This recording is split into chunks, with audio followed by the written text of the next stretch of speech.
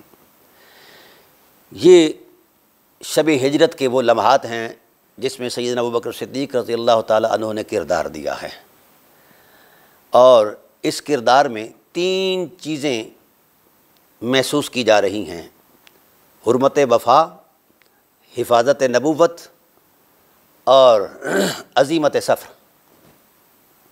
سبحان اللہ، اس میں کوئی شک نہیں، لیکن اگر اس سارے تصور کو دیکھا جائے تو آیت کریمہ کے دو اعتبارات ہیں بطور نص جو محسوس کیے جا رہے ہیں، اور نص کے اندر موجود ہے نصن لصاحبہ لا تحزن ان اللہ معنا، صحبت اور معیت کا تصور دے رہا ہے قرآن، اس سے آگے کسی چیز کا تصور نہیں دے رہا۔ لیکن چونکہ صحبت اور معیت محض خیالات پر مبنی نہیں، ایک زندہ کردار کی حرمت میں ہے کہ حفاظت بھی کر رہے ہیں حضرت ابوبکر صدیق رضی اللہ تعالیٰ عنہ، اور حضور نبی کریم صلی اللہ علیہ وسلم کی معیت میں بھی ہیں اور صحبت میں بھی ہیں، اس چیز کو سامنے رکھا جاتا ہے۔ اور حضرت عمر فاروق رضی اللہ تعالیٰ عنہ کی طرف یہ قول ایک منسوب کیا جاتا ہے کہ انہوں نے بھی اس آیت کریمہ سے افضلیت ابوبکر صدیق پر استدلال کیا، جس پر اصحابہ کا اجماع ہو گیا۔ میں سمجھتا ہوں کہ یہ ایک زندہ تعبیر ہے، ایک حقیقت ہے، اس کا انکار نہیں ہے، پر میں نشاندہی کرنا چاہتا ہوں ایک ایسے کردار کی جو اس سے ہزاروں گنا بڑا ہے، چند گنا بڑا نہیں، ہزاروں گنا بڑا کردار ہے۔ بھئی اس غار ثور کے سارے ٹائم پیریڈ کے اندر کیا تسلسل تھا؟ حفاظت نبوت اور صحبت نبوت۔ آئیے حضرت ابو طالب علیہ السلام کی بارگاہ میں چلتے ہیں۔ اس کردار کا ٹائم پیریڈ ہے 3 دن، اور جو حضرت ابو طالب علیہ السلام نے کردار دیا ہے اس کا ٹائم پیریڈ ہے 50 سال۔ یہ ذرا ذہن میں رکھا جائے، کہاں 50 سال کا تقدس اور کہاں 3 دن کی حرمت۔ اب کائنات کا کوئی شخص ان دونوں کرداروں کو سامنے رکھ کے حد فاصل بیان کر دے دلیل سے کہ یہ کردار جو ہے اس اعتبار سے حضرت ابو طالب علیہ السلام کے کردار سے بڑا ہے، تو دلیل پیش کر دے، قیامت تک فقیر یہ چیلنج کرتا ہے۔ حیرت اس بات پر ہے کہ ابو طالب علیہ السلام 50 سال پر مشتمل کردار دیں، 50 سال کے رت جگے وہ کسی کو محسوس نہیں ہوتے ہیں، 50 سال کا اثار و وفا وہ کسی کو محسوس نہیں ہوتا، 50 سال کی یہ جانکاہ کوششیں یہ کسی کو محسوس نہیں ہوتی ہیں۔ پھر ان 50 سال میں خاص کر شیب ابی طالب کے جو 3 سال گزرے ہیں وہ کیسے گزرے ہیں؟ قرآن کریم نے 5 ٹائٹل دیے ہیں، لَوْلَنَبْلُوَنَّكُمْ بِشَيْءٍ مِّنَ الْخَوْفِ وَالْجُوعِ وَنَقْصٍ مِّنَ الْأَمْوَالِ وَالْأَنفُسِ وَالثَّمَرَاتِ۔ ان 5 تصورات کا جو پہلا معنی ہے اسلام کے اندر حرمت کردار کی بنیاد پر، اسے سید بطحہ افضل البشر بعد الانبیاء حضرت ابو طالب علیہ السلام کہا جاتا ہے۔ شیب ابی طالب کے اندر سب سے پہلی آزمائش بھوک، 3 سال تک کسی کو کھانا پینا تو دور کی بات ہے، کچھ بھی نہیں ملا 3 سال تک۔ آئیے ذرا موازنہ کر لیں، غار ثور کے اندر خورد و نوش کا سامان بھی موجود، پانی کا مشکیزہ بھی موجود، بکری کا دودھ بھی موجود، اور خورد و نوش کے لیے خشک میوہ بھی موجود، یہاں سب کچھ ہے، ٹائم پیریڈ بھی 3 دن ہے۔ اور شیب ابی طالب علیہ السلام کے اندر کیا کچھ ہے؟ صرف اور صرف عصمت مآب مخدرات بنی ہاشم کے ٹوٹتے ہوئے ارمان، یہ سرمایہ ہے ابو طالب علیہ السلام کا، اور دودھ نہ ملنے کی وجہ سے شیرخوار بچوں کی فلک شگاف چیخیں، یہ سرمایہ ہے ابو طالب علیہ السلام کا۔ کھانا پینا تو دور کی بات ہے، کسی کو اگر سوکھا ہوا چمڑا مل جاتا ہے تو وہ اس سے بھی خوش ہو جاتا ہے، وجد کرتا ہے کہ خدا کا شکر ہے ہمیں یہ چمڑا مل گیا ہے کھانے کو۔ اب بولیے ان 3 راتوں میں کیا کچھ میسر ہے اور ان 3 سالوں میں کیا کچھ ہے؟ کوئی موازنہ بنتا ہے؟ کائنات کی کوئی فکر، بداحت عقل، کوئی شعور، کوئی دلیل، کوئی تصور علم، کوئی نص اس میں امتیاز کر کے اور اس کردار کو مفضول قرار دے دے اور اس کردار کو افضل قرار دے گے، لے آئیں فقیر چیلنج کرتا ہے روح کائنات کی بریلویت کو، نہیں کوئی کر سکتا۔ جو پہلا معنی ہے قرآن ہے حرمت کردار کی بنیاد پر، وہ کسی کے نقشہ خیال میں بھی نہیں ہے، یہ جبری تحکم نہیں تو اور کیا ہے، یہ خیالات کا انتشار نہیں تو اور کیا ہے، یہ ذہنی آوارگی نہیں تو اور کیا ہے، یہ خلاف انصاف باتیں اب کیسے قبول کی جا سکیں؟ اور پھر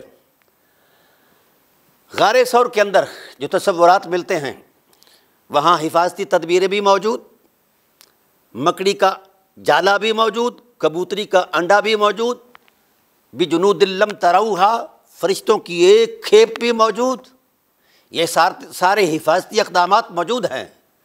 بتائیے شیب ابی طالب میں کیا تھا؟ کسی مکڑی نے جالا نہیں تنا، کسی کبوتری نے انڈا نہیں دیا، کوئی فرشتہ وہاں مددگار بن کر نہیں آیا، یہ 3 سال تک عظیمت ابو طالب علیہ السلام نبوت کا پہرا دیتی رہی۔ اور حیرت ہے، یہ 3 دن امت کو یاد ہیں، اس میں کوئی شک نہیں کہ اس کی حرمت کو ہزاروں سلام پر یاد تو رکھیے۔ یہاں آگے جانے کے لیے مقاصد بھی موجود، منزل بھی موجود، معاملات بھی موجود، اور وہاں کیا ہے، مقتل نبوت پر ابو طالب اپنے لخت جگر مولا کائنات کو سلاتا ہے اور کہتا کیا ہے، اصبرن یا بنی فالصبر وحجا کل حی مسیرہ الی الشعوب فالصبر بلاء والبلاء الشدید لفداء الحبیب وابن الحبیب۔ ہر روزانہ سلاتے ہیں ابو طالب علیہ السلام مولا کائنات کو اور اپنے بیٹوں کو، کہتے ہیں کہ محمد پر قربان ہونا ہی میری خواہشوں کی معراج ہے۔ والفداء والبلاء الشدید لفداء الحبیب وابن الحبیب، میرے محبوب بھائی کے محبوب بیٹے پر قربان ہو جانا ہی عظیم میری عظیمت ہے اور میرا مقصد حیات ہے۔ آئیے، جو 3 سال تک مقتل نبوت پر سویا، ہے کسی کے نقشہ خیال میں اس کردار کی حرمت؟ ہے کسی کے فرط جذبات میں اس کردار کا تقدس؟ یہ 3 دن یاد ہیں، یہاں ہر حفاظتی تدبیر موجود ہے، اقدامات موجود ہیں، وہاں کچھ بھی نہیں، صرف قتل ہونا ہے۔ اور حیرت اس بات پر ہے، کیونکہ میں مولا کائنات کی افضلیت پر ابھی نہیں آ رہا، عقلوں کو پسینہ آ جائے گا اگر ہم اس طرف آئے تو انشاءاللہ ہم آئیں گے اپنے ٹائم پیریڈ کے اندر جس وقت ان کی باری آئے گی۔ پہلے حضرت ابو طالب علیہ السلام کی حرمت کو پیش کر رہے ہیں۔ اب بولیے جناب، ادھر غار ثور میں آنا بڑی عظیمت مآب حرمت ہے، لیکن مقتل نبوت پر 3 سال تک سونا، پھر شب ہجرت بھی مولا کائنات قتل ہونے کے لیے سوئے ہیں اور وجد کرتے ہوئے سونا، بڑی عجیب بات ہے۔ یہ کردار کسی کو نظر نہیں آتا، چونکہ ہم نے ٹھان لی ہے، اہل سنت نے یہ طے کر لیا ہے کہ اہل بیت کو پس منظر میں رکھنا ہے۔ کیا ہو تم لوگ، حیثیت کیا ہے تمہاری؟ تم پر وحی نازل ہوئی ہے، جو دل میں آیا کہہ دیا، جی ہمارا اس پر اجماع ہے، تمہارے اجماع کی حیثیت ہی کیا ہے؟ تم کون ہو؟ اپنے اوقات میں رہو، ایسا نہ ہو کہ ہر چیز ادھیڑ کر رکھ دی جائے۔ بہرحال عرض یہ کرنا چاہتا ہوں، آپ ترازو کر لیں حرمت کردار کے تصور میں، تو کہاں ابو طالب علیہ السلام کھڑے ہیں اور کہاں یہ 3 دن ہیں، کہاں 50 سال ہیں۔ تو اعلیٰ حضرت علیہ الرحمہ نے یہ اصول دیا ہے کہ دین کی بقا کے لیے، خدمت کے لیے، خدمت رسالت کے لیے جس نے جتنی زیادہ مشقت اٹھائی ہے اس نے اتنا بڑا مقام پایا ہے۔ اب 3 دنوں کی مشقت یاد ہے مولاناؤں کو، اور 50 سال کی مشقت یاد نہیں۔ حضور نبی کریم صلی اللہ علیہ وسلم کی دشمنی کے لیے تو یہود و نصارہ حضور کی ولادت سے پہلے ہی شروع تھے آپ کے قتل کے منصوبے، بلکہ حضور صلی اللہ علیہ وسلم کے والد گرامی کے قتل کے منصوبے بھی انہوں نے بنائے، حملے بھی کیے۔ تو حضرت ابو طالب علیہ السلام کی ذات والا صفات نے ان کا ہر حملہ پسپا کیا، اور اسی طرح کفار مکہ نے کتنے حملے کیے۔ میں گزارش کرنا چاہتا ہوں کہ 10 سن نبوی تک حفاظت، سیانت، شفقت اور نصرت اعانت پر جس نے باقاعدہ ایک نظم کے ساتھ کردار دیا ہے وہ کون ہے؟ وہ سید بطحہ، افضل البشر بعد الانبیاء بالقول الغالب خیر الناصرین سیدنا ابو طالب علیہ السلام کی ذات والا صفات ہے۔ ہاں، اگلی بات عرض کرنا چاہتا ہوں کہ اگر نصاب قائم کیا جائے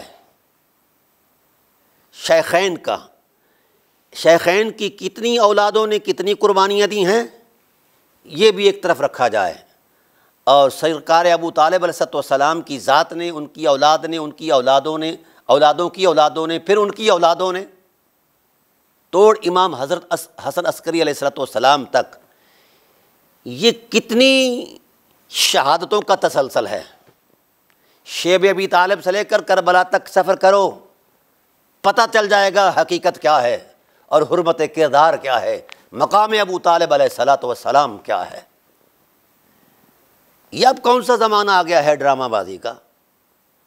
اب نہیں چلے گا یہ کچھ بھی، وہ حقائق پیش کرنے ہوں گے جن کی نشاندہی قرآن کر رہا ہے۔ ابھی ہم صرف آیات پر بیٹھے ہیں، روایات کی طرف نہیں جا رہے۔ تو دوستو، نصاب ایثار و وفا کا پہلا امام قرآن کی نشاندہی کے مطابق اعتماد خداوندی سید بطحہ افضل البشر بعد الانبیاء حضرت ابو طالب علیہ السلام کی ذات ہے۔ اور یہ بہانہ باز مولوی صاحبان آج بھی کہیں گے کہ ان کا ایمان ثابت نہیں۔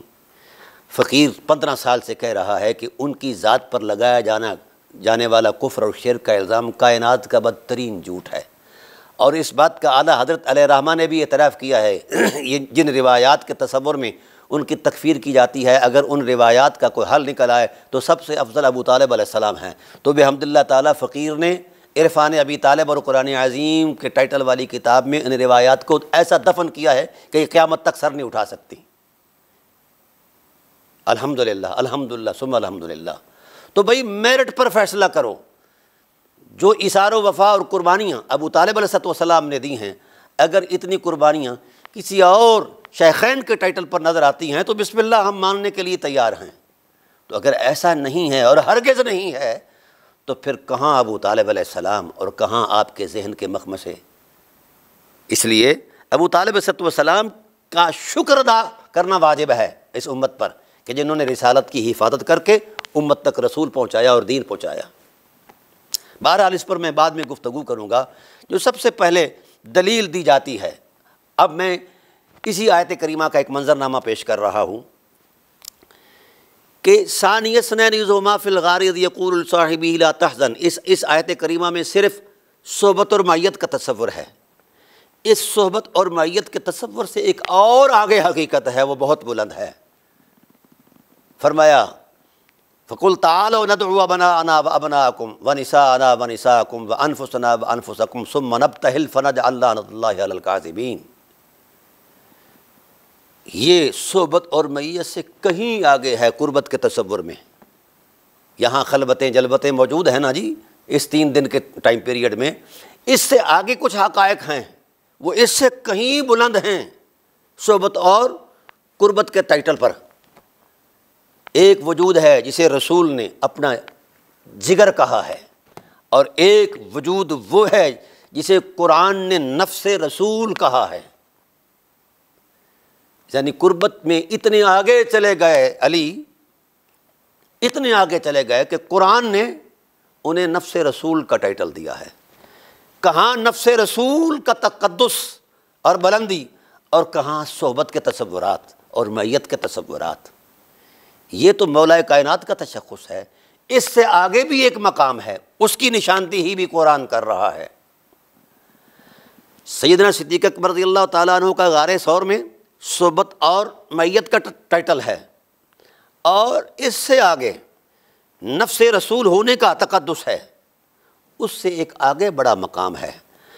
مولا کائنات علیہ السلام ہو گئے ضم ہو گئے ذات رسول میں، نفس رسول کے ٹائٹل پر آ گئے۔ یہ قرآن کی نص ہے، اور اس کی نشاندہی سب سے پہلے حضرت ابو طالب علیہ السلام نے کی تھی۔ کہا فَأُقْرِبُ بِمَنْ يُفْدِي إِلَيْهِ بِأَمْرِهِ اذا عد النفوس مہتدا۔ فرمایا میں علی کی اس لیے تکریم کرتا ہوں باپ ہو کر کہ یہ نفس رسول ہو گیا ہے، اپنے آپ کو حضور کی ذات میں اتنا ضم کر دیا ہے کہ اب اس کی اپنی شخصیت ہی نہیں رہی، حضور کی ذات میں یہ غرق ہو گئے۔ تو دوستو قرآن نے بھی انہیں نفس رسول کہا۔ اب اس سے آگے ایک ٹائٹل ہے، علی قربت کی عظمت میں ضم ہو گئے ذات رسول میں، اور ذات رسول کو اللہ نے ضم کر دیا ذات ابو طالب علیہ السلام میں۔ الم یجدک یتیما فآویٰ، حبیب ہم نے آپ کو جب یتیم پایا تو ہم نے اپنی آغوش رحمت عطا فرمائی۔ میں پوچھتا ہوں اہل علم سے، اس آوا کے ٹائٹل کا جو عنوان ہے، جو معنی اور مصداق ہے، بتائیے کائنات میں سوائے ابو طالب علیہ السلام کے اور کوئی ہو سکتا ہے؟ نہیں ہے۔ جس کو خدائے ذوالجلال اپنی آغوش کہے اور اپنی حفاظت کا ایک ٹائٹل بیان کرے، اور آوا کا فاعل اللہ ہے اور کوئی نہیں ہے، یہاں تو رسول اللہ صلی اللہ علیہ وسلم کی ذات اور جناب ابوبکر صدیق رضی اللہ تعالیٰ عنہ کی ذات تشریف لائے، اور جو حالات تھے خوف زدہ کر دینے والے، ان حالات سے بچاؤ کے لیے اس غار میں پناہ لی۔ حیرت اس بات پر ہے، اس امت کی قسمت سو گئی جس غار میں رسول 3 دن قیام فرمائیں، اس کی اتنی شان ہے کہ اس کی زیارت کی جاتی ہے اور اس کا تقدس بیان کی جاتا ہے، اور جس آغوش میں رسول محفوظ رہے 50 سال تک، اس ٹائٹل پر کسی کو خیال نہیں آتا کہ وہ بھی قابل احترام ہے، ان کی زیارت اور ان کا احترام بھی بنتا ہے کہ نہیں بنتا۔ یہ شرمناک تصورات دین ہیں جس کا دلیل سے تعلق نہیں ہے، دیانت سے تعلق نہیں ہے، خیالات سے تعلق نہیں ہے، بداہت عقل سے تعلق نہیں ہے۔ تاہم عرض کرنا چاہتا ہوں، اسی تسلسل پر ہم غور کرتے ہیں گفتگو۔ قرآن نے کہا الم یجد کا یتیما فآوا، اے حبیب ہم نے آپ کو آپ کے عم میں ضم کر دیا ہے، اے ضم کا الی امک ابی طالب۔ آوا الایوا مصدر سے مشتق ہے، اور تمام مفسرین اہل سنت نے اس کا معنی انضمامیت کیا ہے، ضمیت کیا ہے۔ ہم نے آپ کو آپ کے عم میں ضم کر دیا، تو ابوبکر تھے صحبت اور میت کے ٹائٹل پر، اس مقام پر۔ علی اتنے آگے چلے گئے کہ نفس رسول قرار پائے صحبت اور قربت کی حرمت میں، اور پھر ابو طالب علیہ السلام اتنے آگے چلے گئے کہ بلندیوں کے تصورات ختم ہو گئے، اس سے آگے مقام ہی کوئی نہیں ہے کہ علی نفس رسول ہو گئے قربت کی عظمت میں، اور خود ذات رسول کو ضم کر دیا گیا وجود ابو طالب علیہ السلام میں۔ تو بھائی اگر صحبت اور میت کی نصوص نظر آتی ہیں تو ضمیت اور نفس رسول ہونے کی نصوص بھی اسی قرآن میں موجود ہیں، وہ نظر نہیں آتی۔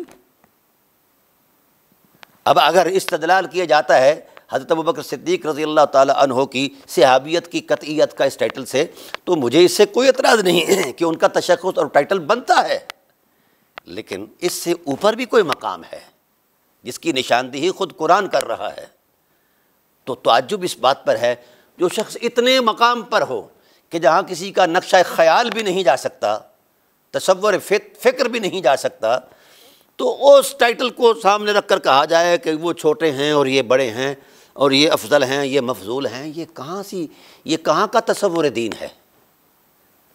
یہ کہاں کا تصور دین ہے؟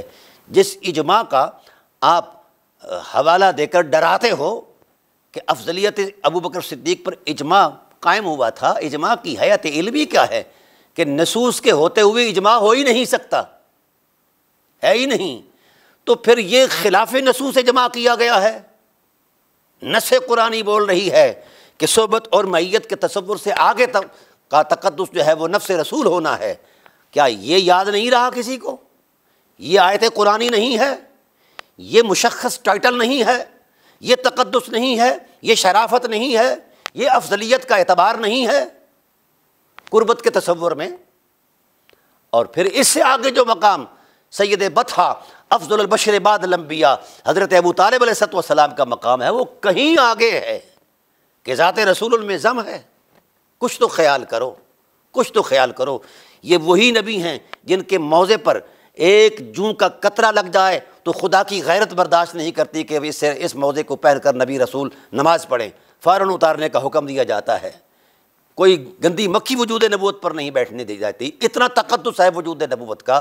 اسی وجود نبوت کو اس وجود میں ضم کر دیا گیا ہے جس وجود کو خدائے ذوالجلال کے اعتماد ہونے کا پہلا ٹائٹل میسر ہے۔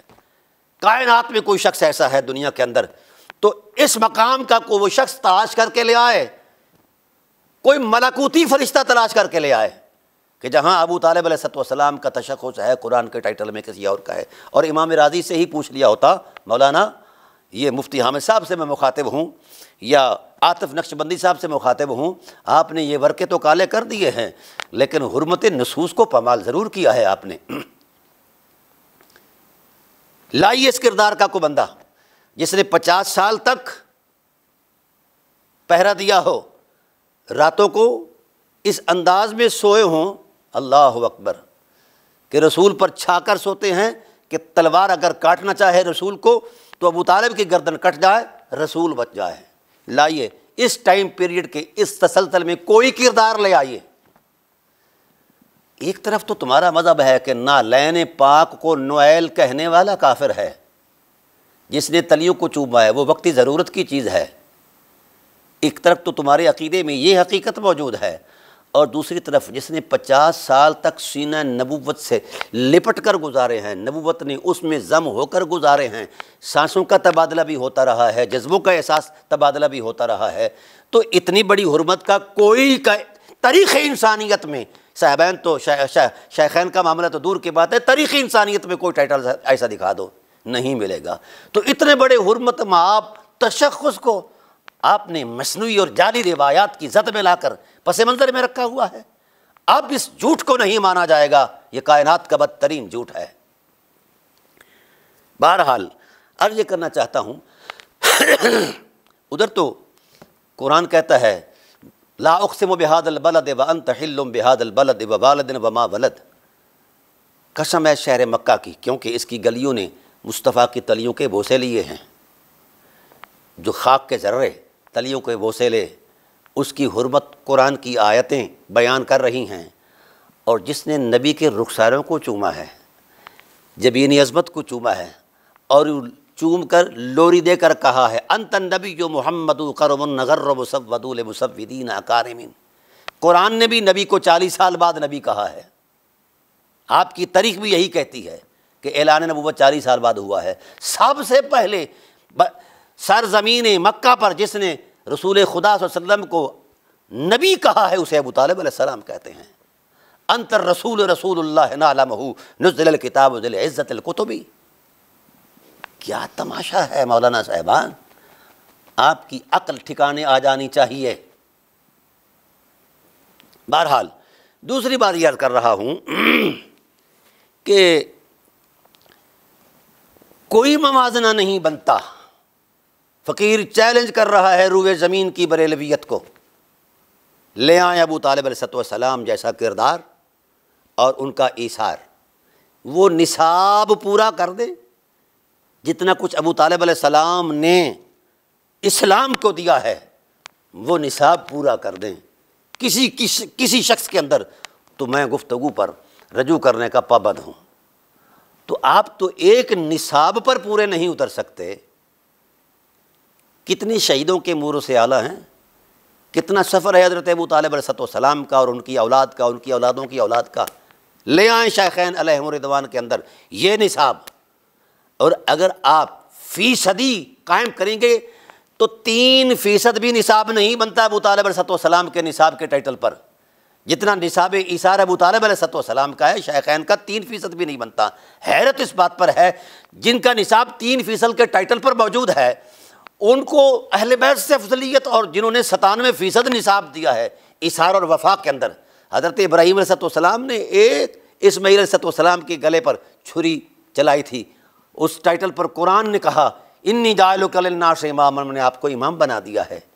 جس نے ایک اسماعیل دیا ہے اس کا یہ مقام ہے، اور جس کے سارے اسماعیل ذبح ہوئے ہیں اس کے لیے آپ ترازو کرتے ہیں، اور اس کے لیے آپ مذہب تراشتے ہیں۔ کیا حیثیت ہے آپ کی؟ شرم آنی چاہیے اہل بیت علیہم السلام کے نصاب وفا پر کسی دوسرے کو جناب ٹیلی کرتے ہوئے۔ مجھے بتایا جائے بدر کے اندر ابو طالب کا ایثار اور نصاب کام آیا ہے، عبید اللہ بن حارث بن عبد المطلب کس کا نصاب ہے؟ ابو طالب علیہ السلام کا نصاب ہے۔ اور احد کے اندر حضرت امیر حمزہ علیہ السلام کے جگر کے ٹکڑے کیے گئے، آنکھیں نکالی گئیں، اعضائے رئیسہ نکالے گئے، حتیٰ کہ ہندا نے عضو تناسل بھی کاٹ لیا ہے حضرت ابو طالب علیہ السلام کا۔ مجھے بتایا جائے اس نصاب پر تم 10,000 درہم اور نصاص غلام کو سامنے رکھ کر ترازو کرتے ہو، شرم نہیں آتی؟ پھر کتنا نصاب ہے شہادتوں کا؟ حضرت جعفر طیار علیہ السلام کہاں گئے ہیں؟ بازو کن کے کٹے ہیں؟ جنت میں نور کے بازو پرو کس کو لگائے گئے ہیں؟ یہ نظر نہیں آتا کسی کو؟ آپ نصاب پر قائم کریں، بات کریں۔ اگر شیخین علیہم الرضوان کے پاس اتنا ایثار کا نصاب ہے تو سر تسلیم خم ہے۔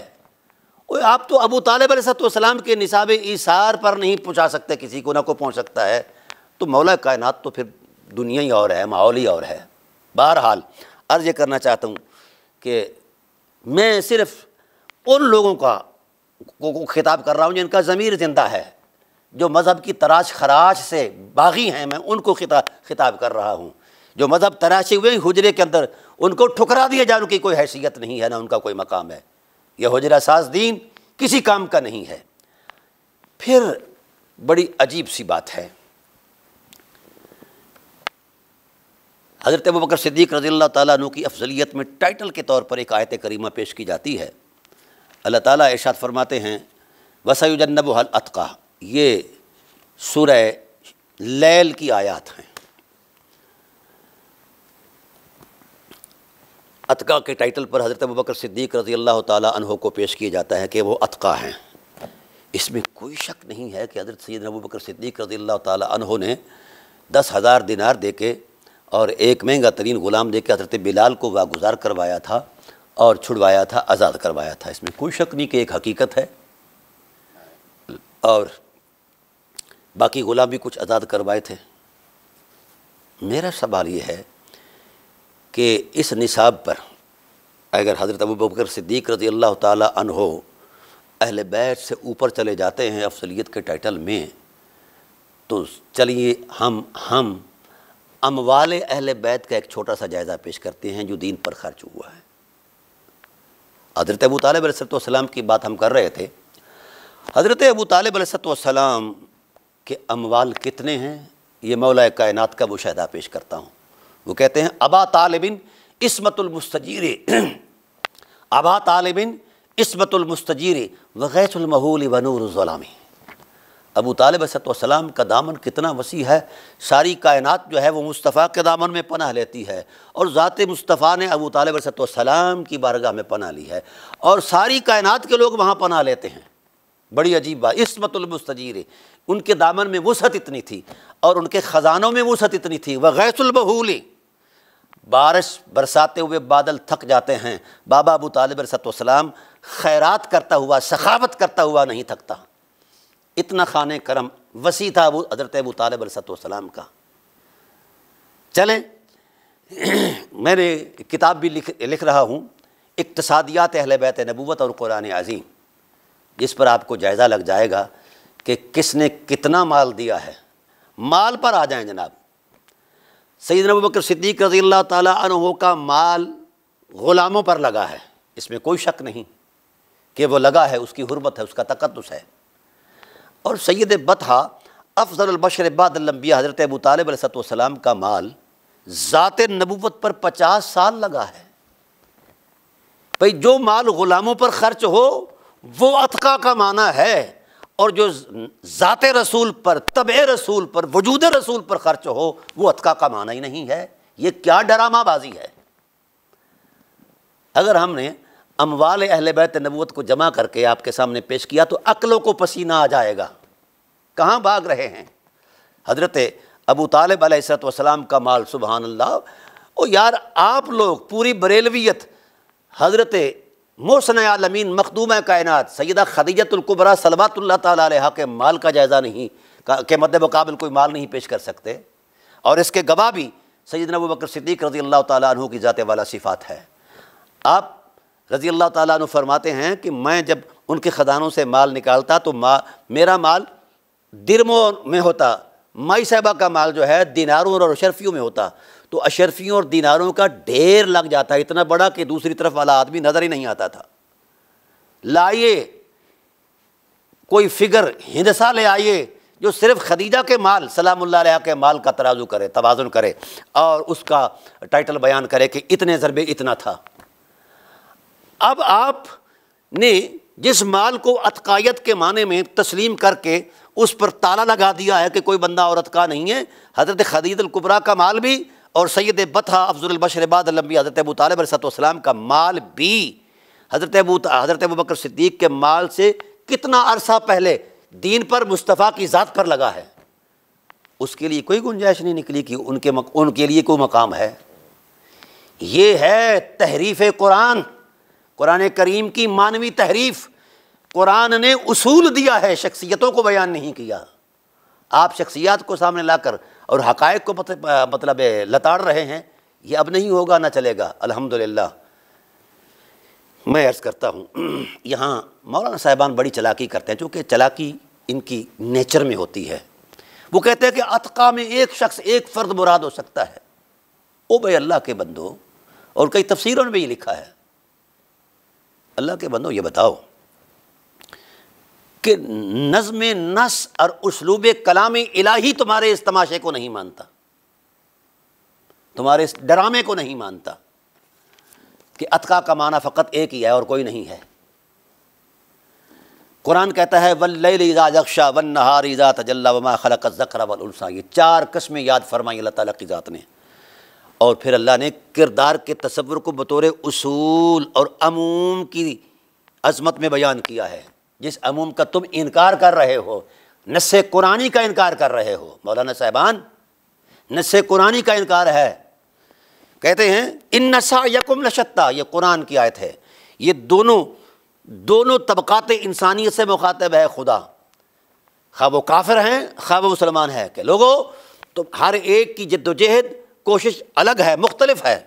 فَأَمَّا مَنْ آتَى وَاتَّقَى وَصَدَّقَ بِالْحُسْنَى، جس نے تم میں سے جس نے بھی دیا ہے اللہ کی راہ میں اور حق کی تصدیق کی ہے اور حق کی طرف آیا ہے، فَسَنُيَسِّرُهُ لِلْيُسْرَىٰ، ہم اس کے لیے جنت کا راستہ آسان کر دیں گے۔ فَأَمَّا مَنْ، لفظ من آیا ہے مولانا، من کی اصل وضع کس کے لیے ہے؟ عموم کے لیے ہے۔ کیا اس کے خلاف کوئی قرینہ موجود ہے؟ لفظی یا معنوی قرینہ کوئی موجود ہے، یا حالی کوئی قرینہ موجود ہے کہ اس من کے عموم کو خاص کر دیا جائے؟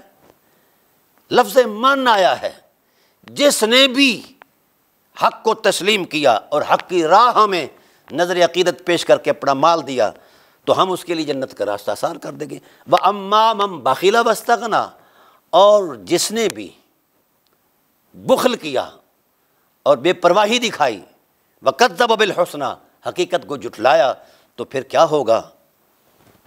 فَسَنُيَسِّرُهُ وَكَذَّبَ بِالْحُسْنَىٰ فَسَنُيَسِّرُهُ لِلْعُسْرَىٰ، ہم اس کے لیے وہ دوزخ کا راستہ جو ہے وہ آسان کر دیں گے۔ یہ ہے قرآن کا اسلوب، یہ ہے ربط کلام الہی، اور یہ ہے نظم نص کا تقاضا جو قطعی ہے۔ آپ عبداللہ ابن زبیر کے قول پر مشخص کر رہے ہیں اس کردار کو ایک ذات کے ساتھ، یہ تو اصول بیان کیا ہے۔ یا عبداللہ ابن عمر رضی اللہ، عبداللہ ابن عباس رضی اللہ تعالیٰ عنہ کے قول، حالانکہ ان دونوں کی قولوں کی اسناد ہی اس قابل نہیں کہ ان پر وثوق کے ساتھ یقین کیا جائے۔ چلو ہو گئے قول، کوئی مسئلہ نہیں ہے، لیکن یہ یاد رکھیں آگے آیا فَأَنذَرْتُكُمْ نَارًا تَلَظَّىٰ، اللہ فرماتے ہیں میں تمہیں بھڑکنے والی آگ سے ڈراتا ہوں، لَا يَصْلَاهَا إِلَّا الْأَشْقَىٰ، اس میں کائنات کا بدبخت ترین جو ہے وہ ڈالا جائے گا، وَسَيُجَنَّبُهَا الْأَتْقَىٰ، اور عنقریب اس شخص کو جہنم سے بچا لیا جائے گا جو اتقیٰ ہے۔ کون ہے اتقیٰ؟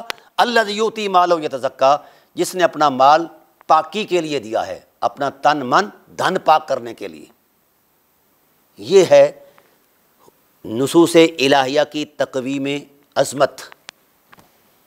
اب میں آپ سے سوال کرتا ہوں کہ پیچھے دو کرداروں کا تعین کیا گیا، آگے دو بندے آئے، امیہ بن خلف جو ستاتا تھا حضرت بلال کو، اور حضرت ابوبکر صدیق مد مقابل آئے۔ اب اشقا کو اتقا کے مقابلے میں پیش کیا، دو کرداروں کو پیش کر کے دونوں کا نتیجہ بیان کر دیا کہ اشقا جو ہے وہ جہنم میں بھڑکایا جائے گا اور اتقا جو ہے وہ جہنم سے بچایا جائے گا۔ یہ ہے نظم نص جو قطعی ہے۔ جس نے مال دیا ہے، اس سارے مال کا سارا نتیجہ جہنم سے بچنا ہے، یہ نہیں کہ اہل بیت نبوت سے افضل ہو جانا ہے اور اہل بیت کی مفضولیت کا تصور۔ اور جن نفوس قدسیہ نے اس آیت کریمہ کو سیدنا ابوبکر صدیق رضی اللہ تعالیٰ عنہ کے ٹائٹل پر بیان فرمایا ہے، انہوں نے یہ تو نہیں فرمایا کہ اس سے مفضولیت اہل بیت ثابت ہوتی ہے۔ شرم آنی چاہیے آپ لوگوں کو کہ آپ اس ٹائٹل کو مس یوز کر کے امت کو گمراہ کرنا چاہتے ہیں، شرم آنی چاہیے۔ بہرحال حضرت ابوبکر صدیق رضی اللہ تعالیٰ عنہ کا دیا ہوا جو مال ہے وہ اس تشخص میں یقیناً معنی آیت ضرور ہے، لیکن اس میں حصر تو کوئی نہیں ہے۔ پیچھے لفظ من کی دلالت کہہ رہی ہے کہ دو کردار ہیں اور دونوں کے لیے جناب والا دو تصورات ہیں، اور سارے اس کردار کا سارا نتیجہ جو ہے جہنم سے بچاؤ ہے۔ اب یہاں اگر آپ نے اہل بیت کو کھڑا کر دیا اور پھر اس ٹائٹل پر ایک جھوٹ بولا کہ اس کا تعلق جا جوڑا سورہ حجرات کی آیت سے کہ ہم نے من ذکر منسا وجعلناکم شعوبا وقبائل لتعارفوا ان اکرمکم عند اللہ اتقاکم، اتقاکم سے جا کر جوڑ دیا ہے۔ یہ آپ کو پتہ ہے کہ یہ سورۃ مبارکہ سورہ لیل یہ نازل ہوتی ہے 4 سن نبوی کے بعد حالات کے منظرنامے میں، اور وہ صورت نازل ہوتی ہے 9 سن ہجری کے بعد، درمیان میں 17 سال کا فاصلہ ہے۔ یہ کیا ڈرامہ ہے مولانا، دونوں آیتوں کا مقتضا مختلف، دونوں آیتوں کا منظرنامہ مختلف، دونوں آیتوں کے اندر جو نصوص ہیں، جو مقصود خداوندی ہے وہ مختلف۔ تو آپ نے ان دونوں آیتوں کو جوڑا ہے اور جوڑ کر جناب والا ٹائٹل دے دیا ہے کہ یہاں سے اہل بیت علیہم السلام کی جو مفضولیت ہے یہ ثابت ہو رہی ہے۔ شرم آنی چاہیے اس باتوں پر، یہ جاہل سے جاہل آدمی بھی نہیں کر سکتا۔ اگر اس میں مفضولیت اہل بیت کا تصور ہوتا آیت اللیل کے اندر، تو سب سے پہلی وحی جس ذات پر نازل ہوئی اسے مصطفیٰ کہتے ہیں، کسی مولوی پر یا محدث مجدد پر نازل نہیں ہوئی وحی۔ رسول دو عالم کو تو اس میں مفضولیت اہل بیت نبوت نظر نہیں آئی، اور نہ ہی آیت حجرات میں نظر آئی ہے۔ اور جن لوگوں نے حضرت عبداللہ ابن مسعود ہیں یا ابن زبیر ہیں، ان لوگوں نے اگر اس معنی میں سیدنا ابوبکر صدیق رضی اللہ تعالیٰ عنہ کا نام لے لیا ہے تو کیا انہوں نے بھی اس سے مفضولیت کا اخذ کیا ہے معنی؟ نہیں، یہ بددیانتی ہے آپ لوگوں کی۔ وہاں جی اصول بیان کر دیا گیا، جی یہاں جی اصول قرآن نے بیان کرنے ہیں یا آپ لوگوں نے بیان کرنے ہیں؟ آپ کی حیثیت ہی کیا ہے؟ آپ کون ہوتے ہیں؟ بہرحال عرض یہ کر رہا ہوں کہ دونوں کا مقصود مختلف ہے، شان نزول مختلف ہے، اور آپ نے یہاں سے مفضولیت اہل بیت نبوت کا تراشا مارا کہ یہاں سے مفضولیت اہل بیت، اور اگر مال ہی، کیونکہ نظم نص کہہ رہا ہے اتقا وہی ہے جس نے مال دیا ہے، تو جس نے مال دیا ہے وہی اتقا ہے، تو جس نے جب دیا ہے اس کے لیے یہ شرافت موجود ہے، یہ بزرگی موجود ہے، اس کو یہ ٹائٹل ملے گا۔ مجھے یہ بتایا جائے کہ اگر اہل بیت سارا مال دیں، کتنا مال ہے جس کے لیے اعداد و شمار کے ہندسے ختم ہو جاتے ہیں، وہ مال دیں اہل بیت سارا مال، اور ساری جانیں بھی دے دیں، تو بھی اتقا کا معنی نہیں ہے۔ یہ کیا ڈرامہ ہے؟ اب آپ کی چوری بتاؤں وہ کیا ہے؟ اب یہ آیت کریمہ، یہ سورت مقدسہ جو ہے یہ نازل ہوتی ہے کب؟ 4 سن نبوی کے بعد۔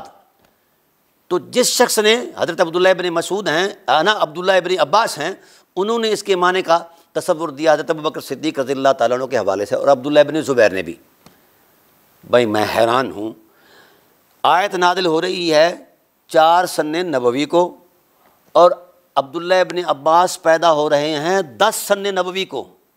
یہ 4 سال کا فاصلہ، یہ پھر 2-3 سال آپ نے دودھ بھی پیا، پھر حضور صلی اللہ علیہ وسلم ہجرت کر کے چلے گئے، پھر 8 سن ہجری کو حضور واپس تشریف لائے، تو بھائی یہ 17 سال کا فاصلہ ہے۔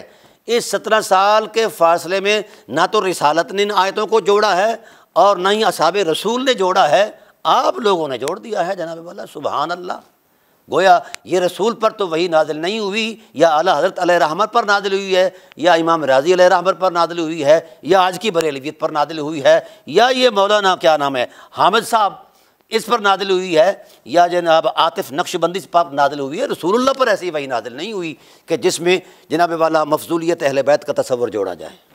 کوئی خدا کا خوف کرو یار، خدا سے ڈر جاؤ۔ اب میرا سوال یہ ہے کہ 17 سال کے فاصلے میں 17 سال کے درمیانی جو ٹائم پیریڈ گزرا ہے، اس ٹوٹل ٹائم پیریڈ کے اندر بتایا جائے کہ رسالت نے، صحابہ نے جو اس وقت موجود تھے نزول آیت کے وقت، بالخصوص سیدنا صدیق اکبر رضی اللہ تعالیٰ عنہ کی ذات بھی موجود، جن کی بابت یہ بیان کیا گیا ہے، ان کی طرف سے بھی ایک لفظ نہیں آیا کہ مجھے افضل قرار دیا گیا ہے اور اہل بیت کو اس ٹائٹل میں مفضول قرار دیا گیا ہے۔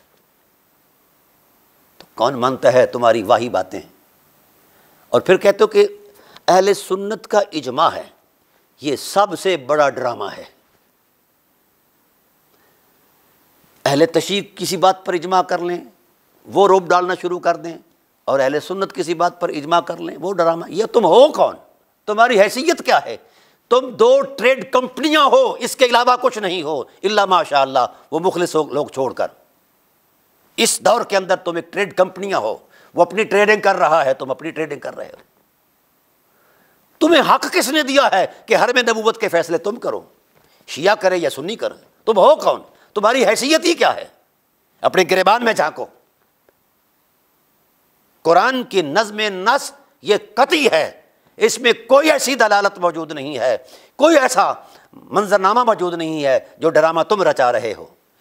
یہ اجمع المفسرون کے جملے سے جناب والا آپ نے خوش ہو کر، خوش فہمی کا شکار ہو کر یہ کہہ دیا کہ جناب والا اہل بیت مفضول ہوگا۔ بات سنو، اسی طرح کا ایک اجمع المفسرون حضرت ابو طالب علیہ السلام کے خلاف بھی تمہارا موجود ہے۔ سورہ قصص کی آیت نمبر 56 کے اندر وہاں بھی سب لوگوں نے کہا مفسرین کا اجماع ہے، مفسرین کا اجماع ہے کہ یہ آیت ابو طالب علیہ السلام کے کفر میں نازل ہوئی۔ شرم آنی چاہیے، شرم آنی چاہیے کہ یہ سورہ قصص 6 سن نبوی اور 7 کے درمیان یہ نازل ہوتی ہے۔ ابو طالب علیہ السلام کے وصال پر جو ٹائٹل بنایا گیا ہے، ایک ڈرامہ خیز، ایک جھوٹی FIR جو کاٹی گئی ہے کہ ابو طالب علیہ السلام کی ذات والا صفات جو ہیں وہ فوت ہو رہے تھے، حضور نے فرمایا کہ کلمہ پڑھ لو چاچا، تو 2 سامنے بیٹھے تھے وہ سلطانی گواہ ابو جہل اور امیہ بن خلف، کہ کہا گیا کہ جناب آپ اپنا دین چھوڑ رہے ہیں، تو ابو طالب علیہ السلام نے کہا جی میں اپنے آبا و اجداد کے دین پر ہوں۔ تو حضور صلی اللہ علیہ وسلم نے فرمایا کہ میں اس وقت تک دعائے مغفرت مانگتا رہوں گا جب تک کہ میں منع نہ کر دیے جاؤں۔ اس پر یہ آیتیں 2 جوڑی گئی اسی روایت کے اندر، صحیح بخاری کے اندر، کہ انک لا تہدی من احببت ولکن اللہ یہدی من یشاء، اور دوسری آیت جوڑی گئی سورہ براءت کی، ما کان للنبی والذین آمنوا یستغفروا للمشرکین ولو کانوا اولی قربی من بعد ما تبین لہم۔ یہ FIR کاٹی گئی ہے۔ شرم آنی چاہیے اہل علم کو، شرم آنی چاہیے۔ اس ٹائٹل کو، اس جھوٹی FIR کو سامنے رکھ کر حضرت ابو طالب علیہ السلام کی تکفیر کا ڈرامہ رچایا گیا۔ اور تم تو وہ لوگ ہو جنہوں نے نبی پاک کے ماں باپ کو نہیں چھوڑا۔ 1000 سال تک تمہارے مسلمہ عقائد میں رہا کہ نبی پاک کے ماں باپ کافر مرے ہیں۔ یہ ہے تمہاری حیثیت۔ پھر کہتے ہو ہم اہل حق ہیں، تم پر وہی نازل ہوئی ہے اہل حق ہو۔ سنو اس بابت، حضرت ابو طالب علیہ السلام کی ٹائٹل پر یہ جو جھوٹی روایت اور جعلی FIR کاٹی گئی ہے، وہ یہ اس کا حال فقیر نے کھول کر عرفان ابی طالب میں بیان کر دیا ہے۔ اب یاد رکھو، یہ جو 2 آیتیں ملائی ہیں، دونوں آیتوں کے نزول کے درمیان 14 سال کا فاصلہ ہے۔ دونوں کے اندر جو محل وقوع کے اعتبار سے جو مقصود نص ہے، مقصود خدا بندی ہے، مقصود رب ذوالجلال ہے، وہ ہے ہی نہیں کہ ابو طالب علیہ السلام کے کفر کو بیان کیا جائے۔ او بھائی حیرت ہے، ابھی ابو طالب علیہ السلام فوت نہیں ہوئی، ابھی 4-5 سال ان کے فوت ہونے میں رہ رہے ہیں، آیتیں پہلے نازل ہو رہی ہیں۔ حالانکہ وہ آیت نازل ہوئی تھی، ایک سفیر آیا تھا کسی ملک کا، حضور صلی اللہ علیہ وسلم نے اس کو دعوت دی کہ بھائی اسلام لے آ، تو اس نے کہا جی میں ایک قوم کا سفیر ہوں، مشورے کے بغیر اسلام نہیں قبول کروں گا۔ تو حضور کی چاہت کے سامنے اللہ تعالیٰ کی ذات نے ارشاد فرمایا میرے حبیب، اللہ تعالیٰ جسے چاہتا ہے ہدایت دیتا ہے۔ وہ آیت اتری ہے اس سفیر کے حوالے سے، اور تم نے ابو طالب علیہ السلام کے ذمہ جڑ دیے، اور ظالموں ابھی تک تو ابو طالب علیہ السلام زندہ ہیں، ابھی تک تو انہوں نے اسلام کا انکار نہیں کیا، نبوت کا انکار نہیں کیا، اور کسی چیز کا انکار ہی نہیں کیا، تم پہلے ہی ان پر مطلب ہے ان کے فوت ہونے سے 4 سال پہلے ہی فتویٰ دے رہے ہو، حیا کرو کچھ۔ اور پھر جو دوسری آیت ملائی گئی ہے وہ 9 سن ہجری کو ملائی گئی ہے، اور اس آیت کریمہ کے اندر جو تصور دیا گیا ہے وہ کفار مکہ کی بدعہدیوں پر اللہ تعالیٰ کی ذات نے ایک تنبیہ نازل فرمائی ہے۔ 129 آیات ہیں، برات من اللہ ہے، اللہ کے غضب کا اظہار ہے۔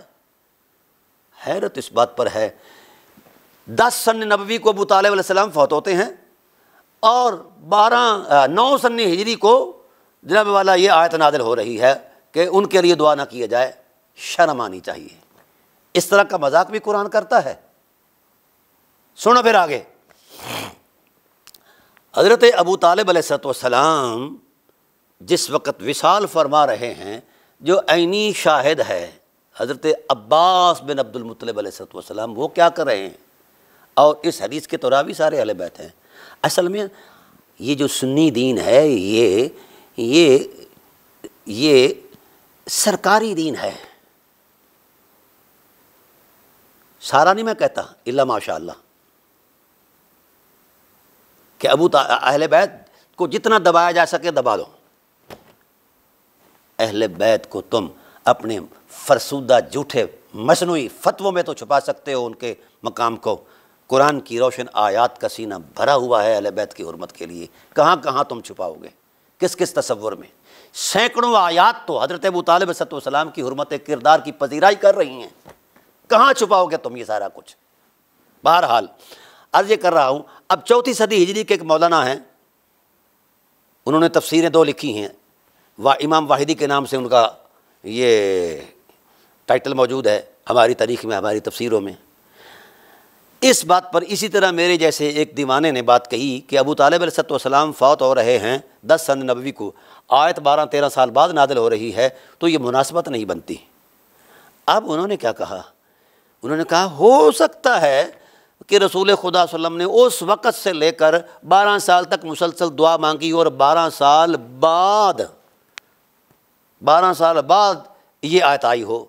اب اسی ہو سکتے نے پوری اہل سنت کو گمراہ کیا ہوا ہے، اسی ہو سکتے نے سب لوگوں نے اسی قول کو نقل کر کے اپنی جان چھڑائی۔ خدا کے بندو، جس کا وجود ہی کوئی نہیں، صرف واحدی کے ہو سکتے کے قول پر ساری اہل سنت ناچ رہی ہے، حیا کرو کچھ۔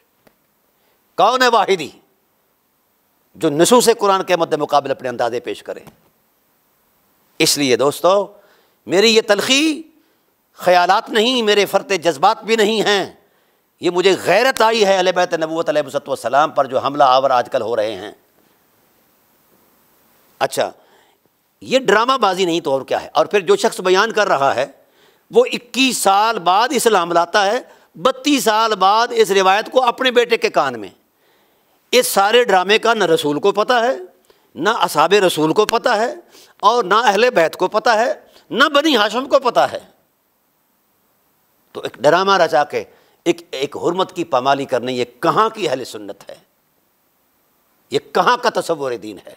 تو اس لیے اسی طرح یہ ڈرامہ، جس طرح اجمع المفسرون، یہاں ڈرامہ رچایا گیا کہ مفسرین کا اجماع، کیا حیثیت ہے تمہارے اجماع کی؟ کون ہوتے ہو تم پر وحی نازل ہوئی ہے کہ تمہاری اتباع کی جائے؟ وہی رسول اللہ پر نازل ہوئی ہے۔ ایک حرف کوئی ثابت کر دے، چیلنج کرتا ہے فقیر، پوری نسب بریلویت کو، بر صغیر کی بریلویت ہے یا کائنات جہاں کہیں بھی ہے، ایک حرف کوئی ثابت کر دے کہ رسول اللہ صلی اللہ علیہ وسلم کی ذات والا صفات نے ان 2 آیات کے کنٹیسٹ میں مفضولیت اہل بیت کا قول کیا ہو اور افضلیت شیخین کا قول کیا ہو۔ چیلنج ہے پوری بریلویت کو، بار بار فقیر کہہ رہا ہے۔ سورہ حجرات کے ٹائٹل پر یا سورہ لیل کے ٹائٹل پر، کسی ایک ٹائٹل پر رسول اللہ صلی اللہ علیہ وسلم کی ذات نے، کیونکہ حضور کی ذمہ داری تھی، رسالت پناہ عالم صلی اللہ علیہ وآلہ وسلم کی نبوی ذمہ داری تھی۔ قرآن کہتا ہے لِتُبَيِّنَ لِلنَّاسِ مَا نُزِّلَ إِلَيْهِمْ، میرے حبیب جو کچھ بھی ہم نے نازل فرمایا، جو کچھ بھی نازل ہوا، حرف حرف قرآن کا اللہ کے رسول نے پہنچایا ہے۔ تو کسی حرف کے منظرنامے میں رسول یہ کہہ دیتے ہیں کہ بھئی اس آیت سے مفضولیت اہل بیت کا تصور ہے اور اس آیت سے یہ ہے۔ کیا ڈرامے بازی کر رہے ہو مولوی صاحبان، آپ حیا کرو، کچھ مرنا نہیں ہے آپ لوگوں نے؟ آپ ڈراتے ہو ہمیں، کبھی اعلیٰ حضرت کی مجددیت سے ڈراتے ہو اور کبھی کسی کی جناب والا ابدالیت سے، غوثیت سے، بزرگیاں۔ کیا ہے یہ بزرگیاں؟ ان کا احترام میں اپنے آپ پر ضروری واجب سمجھتا ہوں، پر ان کو دلیل شرعی کی حیثیت نہیں دے سکتا۔ اور پھر مصنوعی تصورات قائم کر کے کچھ اقوال لے آتے ہو، میں اقوال پر بھی آؤں گا، جن قولوں پر آپ ناچ رہے ہو ان کو بھی الحمدللہ فقیر ادھیڑے گا۔ پہلے ان نصوص کا جو ہے نا تانا بانا، یہ نصوص کی جو حرمت ہے اس پر آؤ، پہلے تو ہم قرآن پاک کی عظمت میں بیان کریں گے۔ تو بھائی خلاصہ کلام یہ عرض کر رہا ہے فقیر، وقت کے دامن میں اتنی گنجائش نہیں کہ میں تفصیلات میں جاؤں، چونکہ 26 پروگرام کرنے ہیں۔ پہلے پروگرام میں ٹائٹل کے طور پر میں کہہ رہا ہوں اور چیلنج کے طور پر میں کہہ رہا ہوں کہ جو نصاب اہل بیت نے اسلام کو پیش کیا ہے قربانی ایثار میں، جانی، مالی اور اپنا ذاتی، اتنا نصاب شیخین میں ثابت کر دو کسی بھی اعتبار سے، کیونکہ آپ کی جو پیش کردہ دلیل ہے وہ یہی تصور دے رہی ہے کہ الاتقا وہی ہے جس نے مال دیا ہے۔ تو جس نے پہلے مال دیا اور اتنا دیا کہ ہند سے خاموش ہیں، وہ آپ ہضم کر گئے ہیں، اب فقیر نہیں ہضم ہونے دے گا اللہ کے فضل سے۔ اور جس مال نے نبی کو غنی کر دیا، آپ یہ بھی ایک روایت پڑھتے ہیں نا کہ رسول اللہ صلی اللہ علیہ وسلم نے فرمایا کہ جتنا مجھے ابو بکر صدیق رضی اللہ عنہ کے مال نے نفع دیا اتنا کسی نے دیا۔ سبحان اللہ، اس میں کوئی شک نہیں ہے، ان کا مال اپنے نفع کے اعتبار سے اپنے مقام پر ایک شان رکھتا ہے، پر وہ مال اہل بیت سے کیسے آگے بڑھ گیا ہے بھائی؟ کیا اہل بیت کا مال حرام کا تھا، چوری کا تھا، کہ اس کو کسی آیت کا ٹائٹل اور معنی نہیں بنایا گیا؟ ذات ابو طالب علیہ السلام کا پہلا ایک چھوٹا سا معروضی تشخص یہ ہے کہ افضل البشر بعد الانبیاء بالقول الغالب خیر الناصرین سیدنا ابو طالب علیہ السلام کی ذات والا صفات ہے۔ تو میں صرف اتنی بات کا تقاضا کرتا ہوں کہ جتنا مال اہل بیت کا ہے اس کو، اور جتنی جانیں اہل بیت نے دی ہیں ان کو، اور جتنا ایثار اور قربتیں اہل بیت کو میسر ہیں ان کو آپ ریکارڈ پر لے آئیں، اپنے مطالعے کے ریکارڈ پر۔ پھر شیخین کا جو ریکارڈ ہے وہ لے آئیں۔ میں نے 3% کا فگر بھی بڑا بتایا ہے، یہاں تک بھی اگر پہنچ جاتا ہے تو میں سمجھوں گا کہ مجھے رجوع کرنا چاہیے۔ کوئی خدا کا خوف کرو، کہاں اہل بیت کا مقام، کہاں آقاؤں کا مقام اور کہاں غلاموں کا مقام۔ اہل بیت علیہ السلام اور صحابہ کرام علیہ رضوان کے درمیان جو ربط ضبط ہے، ان کا طرز حیات یہ بتاتا ہے کہ ان کے درمیان خادم اور مخدوم کا رشتہ ہے۔ تمام اصحاب رسول علیہ رضوان اہل بیت کو مخدوم سمجھتے رہے ہیں، اور تم نے مخدوموں کو 5واں درجہ دے دیا۔ تمہاری گھر کی شریعت ہے نا، تمہارے گھر کے حالات ہیں نا جی، ذاتی شریعت ہے۔ تاہم میں نے یہ معارضہ دیا ہے علمی حوالے سے۔ تو یہ 3 چیزیں آپ نے مجھے پیش کرنی ہیں، 3 چیزیں: اہل بیت کا مال کتنا ہے اور کہاں کہاں خرچ ہوا ہے، اور ان کی جانیں کتنی ہیں کربلا تک جو دین پر لگائی گئی ہیں، اور شیخین کے دامن میں کل کتنا مال تھا جو انہوں نے دیا، اور ان کی اولادوں نے یا ان کی ذوات قدسیہ نے کتنی قربانیاں۔ حیرت اس بات پر نہیں آتی کہ بدر کے مقام پر آپ کو محسوس ہوتا ہے کہ ابو بکر صدیق عریش پر پہرا دے رہے ہیں، بتائیے کتنے کفار کو فنار کیا ہے علی کی تلوار نے اور حضرت امیر حمزہ کی تلوار نے؟ یہ نظر نہیں آتا؟ آنا چاہیے۔ بہرحال اس پر تو ہم بعد میں گفتگو کریں گے۔ تو میں کنکلوڈ کرتا ہوں کہ آپ نے، پھر میں کہتا ہوں، بار بار یاد دہانی کرا رہا ہوں کہ نصاب پر، نصاب وفا اور ایثار کو سامنے رکھ کر میرٹ پر فیصلہ کریں۔ جس کا نصاب زیادہ ہو اور پہلے کا ہو، جانی مالی ہر اعتبار سے نصاب جو ہے، تو اس پر آپ فیصلہ کر دیں، فقیر بحمد اللہ تعالیٰ قبول کرے گا۔ باقی یہ جو آپ حجروں میں بیٹھ کر چوں چرا کرتے ہیں نا، ان کی کوئی حیثیت ہی نہیں ہے۔ ایک فقیر طالب علم جو ہے تحقیق کا، وہ یہ ساری چیزیں سمجھتا ہے، آپ خود اصول وضع کرتے ہو اور گھڑتے ہو اور اصول پر دلیل بھی نہیں دیتے۔ اپنے وضع کردہ اصولوں پر کم از کم دلیل تو پیش کی جائے۔ تو اس لیے ان گھڑے ہوئے اصولوں کا بھی محاسبہ کرے گا فقیر۔ چونکہ 26 گھنٹے کا یہ پروگرام ہے، تو اب تو میرے خیال میں اس گھنٹے سے زیادہ گزر چکا ہے، میں وائنڈ اپ کرتا ہوں۔ بس آپ نے صرف نصاب کو سامنے رکھنا ہے، نصاب ایثار اہل بیت کا کتنا ہے اور شیخین کا کتنا ہے، ثقلین کا کتنا ہے یعنی اہل بیت کا کتنا ہے اور شیخین کا کتنا ہے۔ جس کے نصاب میں آپ جتنی زیادتی محسوس کرتے ہیں اس پر یہ فیصلہ دے دیں۔